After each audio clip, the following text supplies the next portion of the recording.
সভা শপথটা করব, তখন যেতেই হবে, কোনো উপায় নেই। বাট এমনি আমি আর যাবো না। কিন্তু আজকে 15ই আগস্ট স্বাধীনতা দিবস, আজকের দিনে অনেকে অনেক রাজনীতি করেছেন, অনেক কথা বলেছেন। আমি শুধু বলবো, আগে চ্যারিটি বিগিনস অ্যাট হোম, নিজেদের দিকে তাকাতে। রাজভবনে আজকে মেয়ে, ওই যে ওয়ার্কার এমপ্লয়, তার কেসটা তো আপনারা সবাই জানেন, আমার নতুন করে বলার কিছু নেই। তাহলে নিজের দিকে তাকাতে হবে, তারপরে তো অন্যদের সমালোচনা করবে। আর আমি তো পরিষ্কার বলেছি যে এই ঘটনাটায় আমরা সবাই নিন্দে করি। আমি কালকে ফাঁসির দাবিতে মিছিলও করব এবং আমরা চাই ফাঁসি হোক। আমি পুলিশকেও সেই হোক বলেছিলাম সেইভাবে, এবং ওরা করেও ছিল।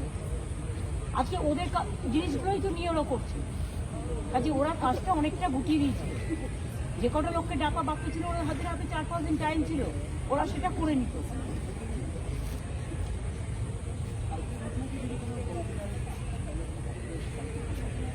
হ্যাঁ,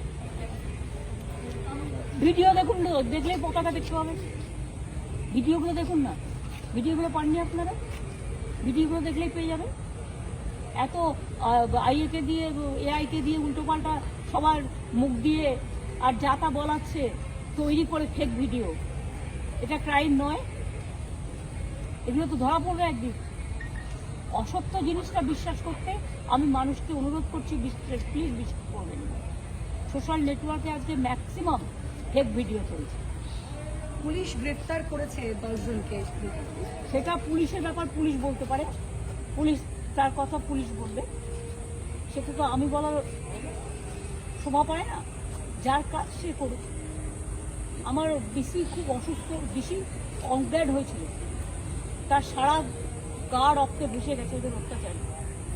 এবং আমি যেটা শুনেছি যে আমি ভোর 4টে অবধি জেগেছিলাম, তার কারণ হচ্ছে যতক্ষণ ওকে হসপিটালাইজ করা না হয়েছে ও আনকনসিয়াস ছিল এবং মাথায় লেগে খুব রক্ত বেরোচ্ছিল, অনেকটা ব্লাড তবু ওরা সহ্য করেছে। সহ্য করা ভালো, ছাত্রছাত্রীদের প্রতি আমাদের কোনো রাগ নেই, ওরা করেনি, আমি ওদের সমর্থন করি। কিন্তু আমার রাগ হচ্ছে যারা পলিটিক্যাল পার্টিগুলো এর মধ্যে ঢুকে মানে ঘোলা জলে মাছ ধরতে নেবে, অ্যাকচুয়াল সমবেদনা চান না, আত্মার শান্তি চান না, বিচার চান না, কে বারণ করেছে? আমি তো বারণ করি, আমি তো নিজেই প্রথম থেকে করি। আপনি কি মনে করেন সাধারণ মানুষ যে চিকিৎসা পাচ্ছে না, যাদের মারা যাচ্ছে তাদের কি মারা গেছে বিনা ট্রিটমেন্টে? এবং আমার কাছে এক্ষুনি খবর এসেছে কয়েকজন পেশেন্ট যারা আছে ওখানে, তারা বলেছে আমরা আমাদের পেশেন্টকে নিয়ে চলে যেতে চাই, কারণ আমরা ট্রিটমেন্ট পাচ্ছি।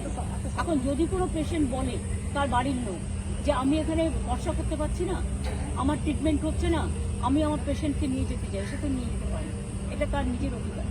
খারাপ লাগছে আমার দিকে। আজকে তো প্রায় 6-7 দিন হয়ে গেল, আর কদিন না ওরা অঙ্গীকার নেয়।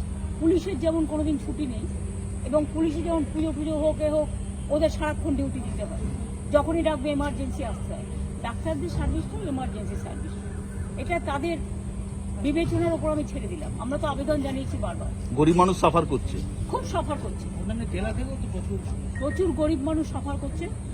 তবে জেলা থেকে আর যেন এখন যতক্ষণ স্বাভাবিক কার্যকর না হচ্ছে, পেশেন্ট না পাঠাতে আমি জেলার হসপিটালগুলিকে অনুরোধ করব, যেখানে ট্রিটমেন্ট হচ্ছে সেখানে পাঠাবো।